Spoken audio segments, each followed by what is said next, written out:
ஒரு சின்ன ட்ரிக் என்னன்னு பார்த்தீங்கன்னா, நீங்கள் எப்பவுமே நிறைய பேர் ப்ராடாக வச்சு யூஸ் பண்ணுவாங்க. இப்படி புஷ்அப் பண்ணும்போது ரொம்ப ப்ராடாக வச்சுட்டு இப்படி பண்ணுவாங்க. ஸோ நீங்கள் அந்த மாதிரி பண்ணாதீங்க. ஏன்னு பார்த்தீங்கன்னா, அந்த மாதிரி பண்ணும்போது உங்களுடைய எனர்ஜி ஃபுல்லாகவே ஷோல்டருக்கு தான் போகும். ஸோ உங்களுக்கு செஸ்ட் கொஞ்சம் கூட என்கரேஜ் ஆகாது. அதே போல் நிறைய பேர் டைமண்ட் புஷ்அப் ஸோ இந்த அளவுக்கு நேராக வச்சுட்டு பண்ணுவாங்க. அப்படி பண்ணாலும் உங்களுக்கு ட்ரைசெப்ஸுக்கு தான் அதிகமாக எங்கேஜ் ஆகுமே தவிர செஸ்ட் மசிலுக்கு கொஞ்சம் கூட எங்கேஜ் ஆகவே ஆகாது. ஸோ உங்களுடைய ஷோல்டர் வித் உங்களோட ஷோல்டர் எந்த வித்தில் இருக்கோ சேம் அதே வித்தில் வச்சுக்கோங்க. பார்த்தீங்கன்னா இதுதான் கரெக்டான பொசிஷன். ஓகேங்களா? ஸோ நீங்கள் புஷ்அப் பண்ணும்போது கீழே குனியாதீங்க, எப்பவுமே நேராக பார்த்துட்டு பண்ணுங்கள். பட் அந்த எல்போவை ஷேப் இல்லாமல் இப்படி கொண்டு போவாங்க. இது வந்து அவங்களுக்கு ஸ்டார்டிங்கில் கன்வீனியண்ட்டாக தான் இருக்கும்.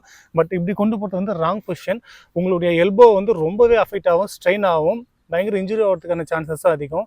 அதனால் என்ன பண்ணுங்கள், உங்களுடைய எல்போவை டைஅப் பண்ணிக்கோங்க. டைஅப் பண்ணி இந்த மாதிரி பாடி கூட சேர்த்து கொண்டு போனீங்கன்னா உங்களுக்கு நல்ல எஃபெக்டிவாக இருக்கும்.